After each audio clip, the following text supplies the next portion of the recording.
উত্তর আমেরিকার দেশ কানাডা বিশ্বের লাখ লাখ মানুষের জনপ্রিয় এক গন্তব্য এই দেশ। প্রত্যেক বছর লাখ লাখ মানুষ এই দেশটিতে পাড়ি জমান। দেশটির ৯৫ ভাগের বেশি মানুষ অভিবাসী, আর বাকি ৪.৯ ভাগ মানুষ ফার্স্ট নেশন, যে কারণে কানাডাকে অভিবাসীদের দেশ হিসেবে বলা হয়। তবে গত বছরের জানুয়ারি থেকে কানাডায় বসবাসরত বিদেশি নাগরিক এবং বিদেশি মালিকানাধীন প্রতিষ্ঠানগুলোকে বাড়ি কেনার বিষয়ে নিষেধাজ্ঞা দেয়া হয়। নিজ দেশের নাগরিকদের আবাসন সংকট সমস্যা বৃদ্ধি পাওয়ায় বিদেশি নাগরিকদের বাড়ি কেনায় নিষেধাজ্ঞা আরোপ করেছিল কানাডা। এই নিষেধাজ্ঞার মেয়াদ আরও ২ বছরের জন্য বাড়ানো হচ্ছে। সম্প্রতি এক প্রতিবেদনে এই তথ্য জানিয়েছে বার্তা সংস্থা রয়টার্স।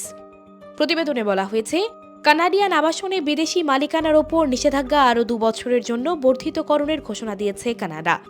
আবাসন সংকটে থাকা স্থানীয় বাসিন্দাদের জন্য বাড়িঘর সহজলভ্য করতে এবং বাড়ির আকাশছোঁয়া দাম কিছুটা নাগালের মধ্যে আনতে এই পদক্ষেপ নিচ্ছে দেশটি। রয়টার্স বলছে, তীব্র চাহিদার কারণে আবাসন ক্রয় ক্ষমতার সংকটের মুখোমুখি হয়েছে কানাডা, আর এর জন্য অভিবাসী এবং বিদেশি শিক্ষার্থীদের সংখ্যার বৃদ্ধিকে দায়ী করা হয়েছে।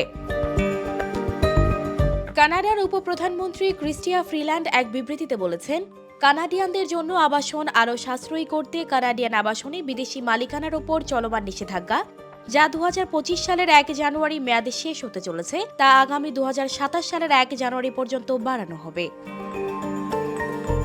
এর আগে গত মাসে রেকর্ড সংখ্যক অভিবাসীর আগমন এবং তার জেরে দিন দিন আবাসন সংকট তীব্র হতে থাকায় বিদেশি শিক্ষার্থীদের প্রবেশে বিধিনিষেধ আরোপের কথা জানায় কানাডা। কানাডার অভিবাসন মন্ত্রণালয় সূত্রে সে সময় জানা যায়, চলতি ২০২৪ সালে সর্বোচ্চ ৩,৬০,০০০ শিক্ষার্থীকে প্রবেশ অনুমোদন দেওয়ার সিদ্ধান্ত নিয়েছে দেশটির সরকার। গত বছর অর্থাৎ ২০২৩ সালে যত সংখ্যক বিদেশি শিক্ষার্থীকে প্রবেশের অনুমতি দেওয়া হয়েছিল, শতকরা হিসেবে এই সংখ্যা তার চেয়ে ৩৫% কম। এমনকি স্নাতক শেষ করার পরে কিছু শিক্ষার্থীকে ওয়ার্ক পারমিট দেয়া বন্ধ করবে কানাডা। সানজিদা রহমান, প্রবাস খবর।